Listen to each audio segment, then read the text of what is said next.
Hello students, I am Dr. Garima Shrivastava from Lal Bahadur Shastri College, Lucknow. Now I am going to take up the topic of forms of protection. Now we all need protection. Why? We need this protection for from injuries in the life. Similarly, for protection to the domestic traders, the government promotes different kinds of policies which are covered under the term protectionism. So, protectionism is a practice of following protectionist trade policies. These policies allow a government of a country to promote domestic producers and thereby boost domestic production in the country. Why so? Why do we do so? So as to protect the domestic producers from the improper effect of the imports that are being done in the country. And of course, it also states a type of healthy competition between the foreign products and the domestic products. So, it is also helping in the domestic production boost. So, there are certain forms of protection taken by the government: tariffs, subsidies, import quotas, voluntary export restraints, administrative policy, anti-dumping policy. So, for the purpose of this lecture, this video, I am going to take up tariffs. Now, tariffs. What are the tariffs? Tariffs are the barriers or the taxes that are imposed on the goods. They are done in different forms.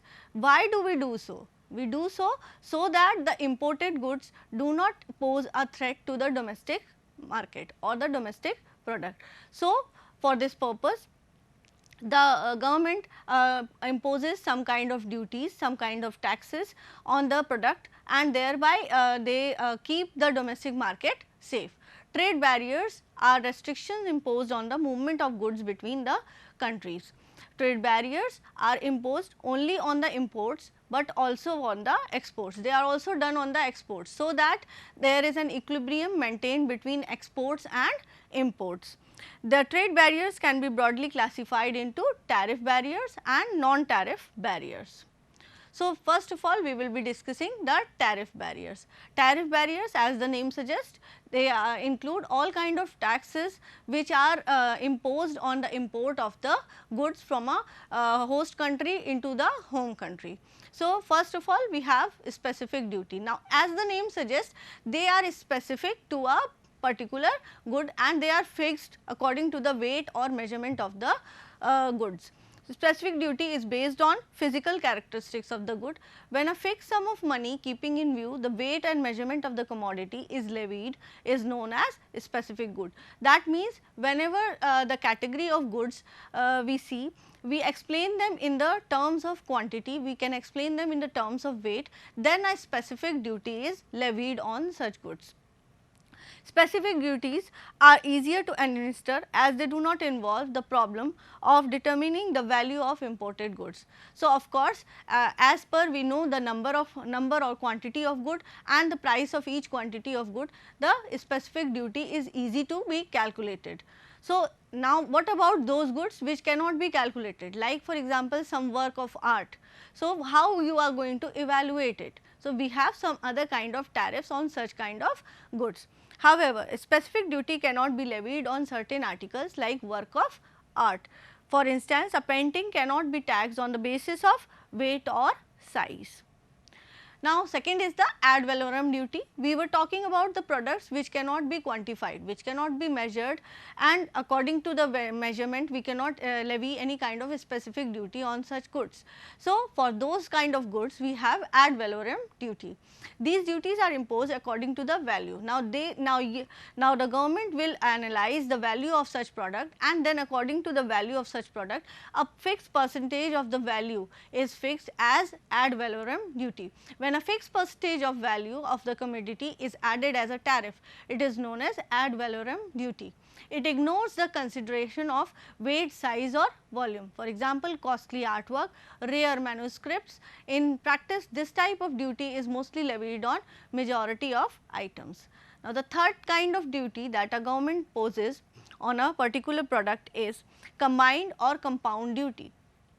It is a combination of the first two type, that means specific duty and ad valorem duty. So, when we say a good has 10% of the value, that means it is ad valorem duty, and rupee 1 per meter of the cloth, that means it is a specific duty. Now, both the kind of duties are being charged on this particular meter of cloth that is being imported. This is the case with when both the duties are charged. Sliding scale duties. These type of duties are specifically applied on agricultural products. Why? Because agricultural products may be considered as seasonal products. So, one season may be of Rabi and the other season may be of Kharif. Similarly, the one season can be of sugar and the other season can be of apples. So, according to the fruit, according to the product, according to the seasonality, we impose sliding scale duties. The import duties which vary with the prices of commodity, that means according to the season, the demand and the supply of the product, the prices of the product also changes. So, with those fluctuating prices of the product, we will not be able to specify a specific duty, or we will not be able to impose any kind of ad valorem duty. In such cases, we need to apply sliding scale duties. So, such kind of which vary with the prices of commodity are called sliding scale duties. Now, countervailing duties. Countervailing duties, as the name suggests, they are imposed on certain imports where products are subsidized by the exporting government. So, these kind of products, this kind of duty is imposed on the import of products where the same products are being subsidized by the government. As a result, government subsidy import becomes cheaper than domestic goods. To nullify the effect of subsidy, this type of duty is imposed in addition. Then the next one is revenue tariff. Revenue means earning some kind of revenue from the people or the your domestic market. So, revenue tariff is applied on all kinds of goods where the government needs to generate revenue. So, they are designed in the form such that the home government is able to generate revenue from such tariffs. For example, luxury goods or a hotel or a restaurant, their revenue tariffs are being applied where the demand is more, and this kind of revenue is being generated from the people who are able to afford such kind of products. Then the seventh is the anti-dumping duty. Now, as the name suggests, anti-dumping. Dumping means we need to understand what is dumping. Now, dumping means when the product, when a country imports product of low quality, you can say, or imports product at a very low price, rock bottom prices to a country, and so as to remove excess of surplus of those product that have been produced in their home country into the other host country. So, this is called dumping. Now, anti-dumping policy means now we need to the governments need to stop the supply of, need to reduce the supply of dumped product into the economy. Why? Because the people will be willing to buy the product, because the prices have been slashed, and if we compare such product with the domestic product, the percentage of difference of such price slashes will be very high. So, in such cases the domestic market will be suffering a lot on terms of quantity as well as the quality. So, for that purpose government implies this anti-dumping duty so as to fix, so as to ensure that not more than a fixed quantity or not too much of dumping is done into the country. So, to offset anti-dumping effects, duties are levied in addition to normal duties. Now, protective tariffs. In order to protect domestic industries in stiff competition from imported goods, protective tariffs are being levied on imports. Normally, a very high duty is imposed so as to either discourage imports or to make the imports more expensive, so that domestic products may prevail. So, all these tariffs tariff barriers are being implied by the government. Why? So as to protect the domestic market from the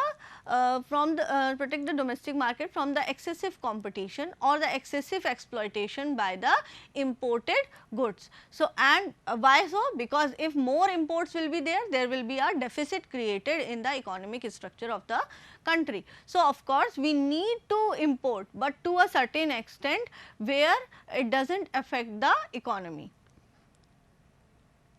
Now coming on to non-tariff barriers. Non-tariff, as the name suggests, they are not fixed in the form of taxes, they are not taken in the form of taxes, they are applied in the form of some kind of rules, some kind of regulations that the people from the host country need to understand while they import their product in the home country. So first of all we need we have the quota system. Now quota, as the name suggests, quota means a particular part from a whole. That means we will be fixing the part, we will be fixing the proportion, the amount or quantity of the import that will be done in the country. So by fixing this import, we will not exceed the limit of exports, exceed the limit of imports, and so as to reduce the effect of deficit.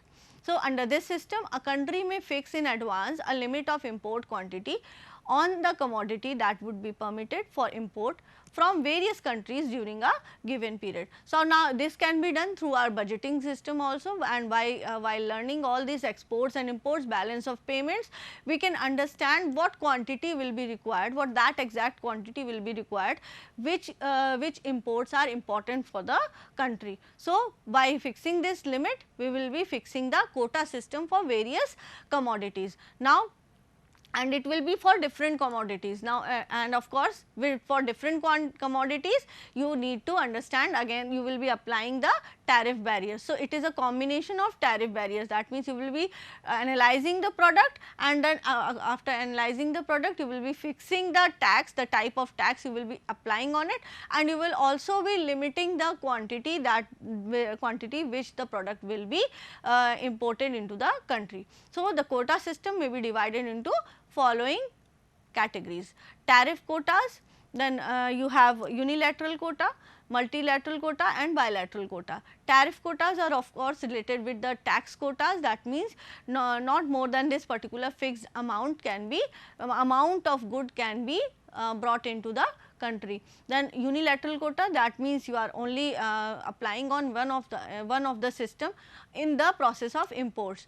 Then bilateral means if you are applying this kind of rule on 2 or 3 processes of the system of import, and if you are applying it on more than 2 process. Bi means 2 and multi means more than 2. Now if you are applying the system of taxes under the quota system, then it will be considered as multilateral quota system. Now we have product standards. Of course this is also not related with taxes, but the countries still want that import should be reduced. So for this purpose they fix up a product standard. That means they fix up the different standards for the product, and the product needs to imply by these particular standards. So if the products are down standards or they do not meet the standards that have been fixed by the country, you cannot import such kind of product. For example, pharmaceutical products. Then the third one is domestic content requirement. This is another kind of non-tariff barrier that the government can pose. They can force, they can pressurize the imported goods to use the domestic raw material, use the raw material from the home country and then prepare the goods. In such a form, you will be able to generate revenue also, and you will be able to generate opportunity for the suppliers of the raw material in the domestic market also. So this is a plus point, this is a positive point that has been taken up by the government through domestic content requirement. So they fix up this content requirement. That means you can say out of 100% of the product, 20% or 30% of the content of that product needs to be from the local or the domestic market of the home country. Then you have product labeling. Now, product labeling, of course, product labeling means you are labeling the product, you are giving all kinds of information related to this product. So, certain nations are specifically labeling the, specifically forcing or focusing on the labeling of the product, where you need to give different information, and this labeling should be done in the local language that is being spoken in the domestic market. Why this is so? Because your customers are of that country. Now, of course, if you are labeling a product, you are giving some kind of information on the product label, then of course, the people should be able to understand. So, wherever you are going to import this product, the country can fix a particular language in which the label should be there on the product. Now, for all the importing companies, it would not be possible, because it will incur some kind of cost. So, for this can pose a kind of barrier for more and more imports. So, only those will import the product who will be labeling it in a language spoken in that particular country. Packaging requirement. Now, packaging requirement, as we say, as we were saying about product labeling, similar is kind of for packaging requirement. So, some of the countries pose a particular type of, they insist on particular type of packaging material. So, if that packaging material does not meet the standards of the country, you cannot package that material, you cannot import that material. For example, European Union insists on recyclable packing material, otherwise imported goods may be rejected. So, when we continuously check on the imported goods, it is necessary that we see that all such kind of formalities are being done by, which are being posed by different governments.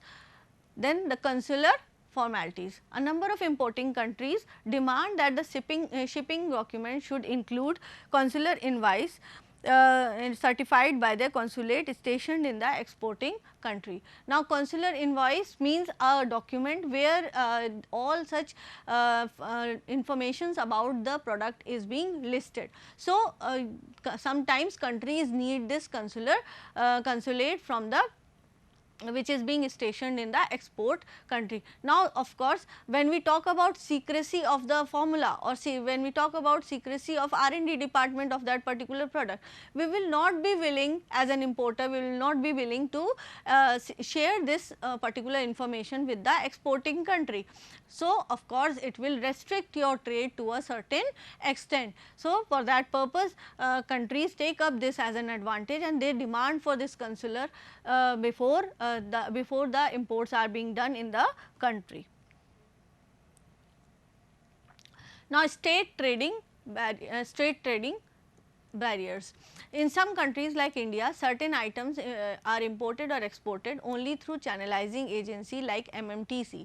Now, state trading means once you enter into the country as an importer with an imported good, the country forces and insists you to take up the network that is being already available in the country. So, for this purpose, you have to take up a network of channelizing agencies, like for you need a houseware, you need a godown, you may need a retailer, you may need a then again a display house. So, for this purpose, you will be taking up whichever is available in the country, and through this the country will be able to generate some kind of options for domestic network of channel. And so, this type of non-tariff barriers are being applied on the imported goods.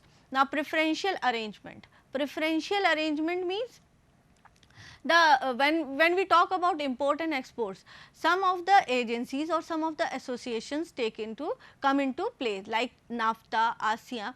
So, and why are these being set up? They are being set up so that the member countries may gain more and more on these rules and regulations while they trade among the different countries. So, if you are a part of such kind of association, you will be having certain relaxation in the tariffs and regulations. Imports from the member countries are given preferences. So, of course, the countries which are the member countries of an association, of which the home country is also an association, it will always try to give a preference to the product of that country only. So, For those countries who are not a member of such kind of association, it will be a problem. So, it is a problem, but this has to be done so that over imports cannot be measured. So, whereas those from other countries are subject to various tariffs and other regulations. Then comes the foreign exchange regulation. Importer has to ensure about the obtaining of a clearance from exchange control authorities. Now, this is a very much legal and a cumbersome process where you need to attain this clearance form. Now, this clearance form is given by the exchange control authorities, where they see your documents related to your banks, where you will be giving the money or through which your exchange will take place. Now, for that purpose you need to give all kind of information or documents related to your banking system. So, not all the traders, not all the importers will be willing to exchange such kind of information with the government. So, such kind of regulations are being attached, or such kind of barriers can be attached with the imported goods, so that more and more trade imports are restricted within the country. Similarly, we can have other non-tariff barriers, such as there are a number of other regulations related to your health and safety regulation. If we talk about health and safety regulation, of course, you must have learned, you must have studied on some kind of products that it is injurious to health, like you have seen on cigarette packets, it is already written that it is injurious to health. Why?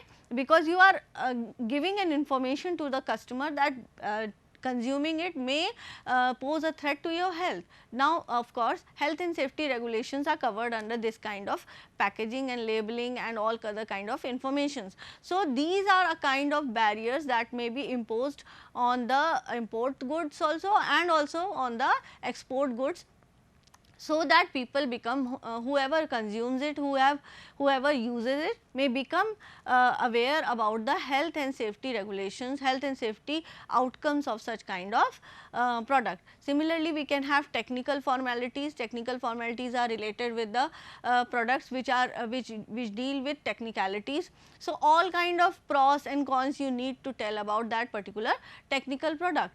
And then environmental regulation. Now, your product should not be such that it poses threat to the soil or air or water of the country. So, it should be such that it may preserve the ecology of the country where it is being imported.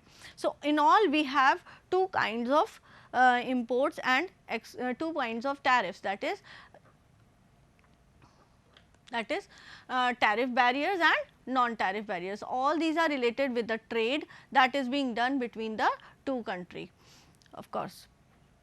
So, when we talk about protection, now protection is can be done through tariffs, and tariffs are applied on the products that are being exchanged between the two countries.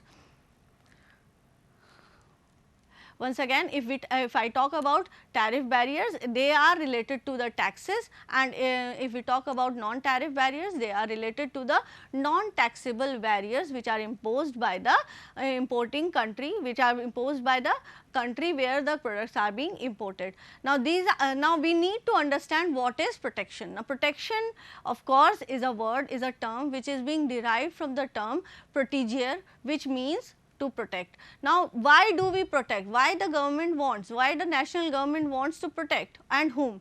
Then the answer is that the government wants to protect the domestic market, domestic producers, domestic manufacturers from being overexposed or over exploited, or from being exposed to a threat of competition from the imported goods. Now, of course, when we talk about domestic market, it consists of consumers, it consists of people who are going to buy your product.